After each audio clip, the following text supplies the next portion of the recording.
Welcome to Faraday's Juniors channel. Today we are going to discuss non-inverting op-amp, right? So we are saying that the non-inverting op-amp is a situation whereby the signal is being applied at the positive, right? So in this case, the positive side is not grounded, rather that is where the signal is being applied. So we can call it V1 in or V1 V2. Okay. Now then don't forget that at almost all times the feedback resistance is applied to the inverting signal, right? And then finally we have our output being out. Okay. So we can call this one the reference voltage, the reference resistance, and then we have the input resistance Rin. Now don't forget that this side is grounded, meaning that it has zero potential. Okay. And then whatever you feed at the positive terminal, that is what will appear as the input. So we can have our V in at this point, same way as you see here. Okay. Now, so don't forget that when current is moving, you're going to divide into this side and that side. But I've already explained that the current that will move here is equal to 0. Therefore, we can see the current I is equal to, let's say, I1 here, right? According to Kirchhoff's law. So we can see I is equal to I1. Now let's get expression in terms of I1. Okay. So here we can see our I1 is equal to the voltage, right, divided by the resistor. I is equal to voltage over resistor, right? So we are going to take the difference, and I've explained earlier that current always move from higher potential to lower potential, right? So the current is moving from the zero side to the to the VE, means that is the highest potential. So I will be equal to 0 minus VE divided by Rin, right? Okay. Now we can also find expression for I1, right? I1 is also equal to the current is moving from this direction to the output voltage, right? So where it is coming from is the V in, so that's the highest, minus the lower, which is V out. All these parameters divided by the reference resistor, right? So we can see that since I is equal to I1, we can equate these two formulas together. Okay. So we can say minus V in over R in is equal to V in minus V out, all divided by Rf, right? So from this equation, we can make V out the subject to get our output. So we can just multiply Rf to this, right? That will give us V in, or that will give us minus Rf V in, all divided by R in is equal to V in minus V out. Are you okay? Okay. So from this equation, we can move further, right? To see that the output. So we can send the output to the other side and bring this one to this side, right? So we can see our output, right, is equal to V in plus Rf V in, all divided by Rin. Okay. So let's make our V out the subject by factoring V in out. So from this equation, we can see that 1 plus Rf over R in, and then we factor V in out. So this is actually how to obtain output. So in a non-inverting signal, the output is given by 1 plus the feedback voltage, the feedback resistance divided by the input resistance, all multiplied by the input voltage. We can also find the expression for the gain, right? This is for the output. So we can just divide here by V in and get the out. So we can say V out over V in is equal to V in, we cancel this, so is equal to 1 plus Rf over Rin, and is the same as the gain. Okay, or closed loop gain.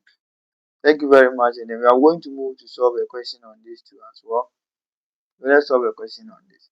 Now you can see clearly that find the output of the for an input of this one, the input was given as -1. So the input was equal to -1 volt. Okay. So we have to determine the we are to determine the output. Okay. So what do? We know that the output is given by 1 plus what? Rf over what? Over Rin. All this multiplying by what? The Someone may ask why this is what? Non-inverting. It's based on the fact that the signal is being applied to the what? The positive. So you can see the V in connected to the positive. It means that it's actually what? The V in. Okay, so let's proceed. So we can see our V out.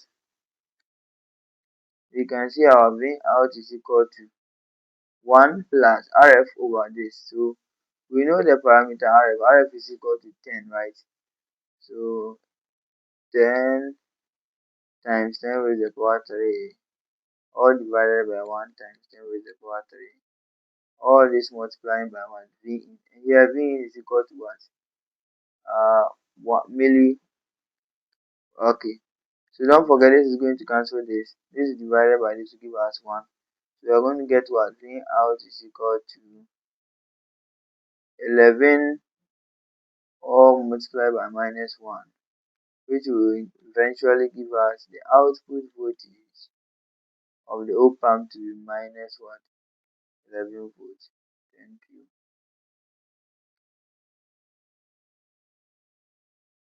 Okay, so let's solve this question under the what? Inverting one signal, right? So you can see clearly that this is what? An inverting, right? Based on the fact that when the signal is being applied an inverting signal, like the V in, right? So we know that an inverting, the output, right, is given by what? Minus Rf feedback divided by what? R in multiplied by what? V in, right? So it means that the output, which is, they are saying we should find out the input, right? V in was given as what? 20 volts, okay? So the V out will be equal to 10, right? 10 times 10 raised to the power 3 divided by 5 times 10 raised to the power 3 minus times what? V in. Of course, V in is equal to 20. So it means that the output will be equal to minus what? 40, okay? This one will cancel this one will go here by 2 multiplied by 40, that gives us minus 40 watt volts. Okay. Now let's proceed to what? The audio signal summer. Here we can see that one inverting one summer, okay? You can see clearly that the signals have been applied at the inverting signal, right? So here we are going to consider it individual and we know the formula already. That the V out is given by what? Summation of what? Minus Rf, because we have a number of them. R in times what? V in. It means that the output will be equal to, so the Rf first, okay?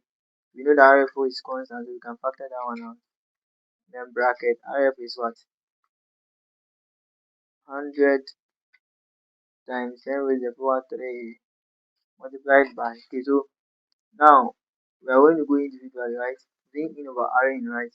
So that will be V in is what? 100 times 10 raised to the power minus 3 divided by what? R in, which is what? 20 times 10 raised to the power 3 plus V in, that's 200, right? Times 10 raised to the power 3 divided by what? R in, which is what?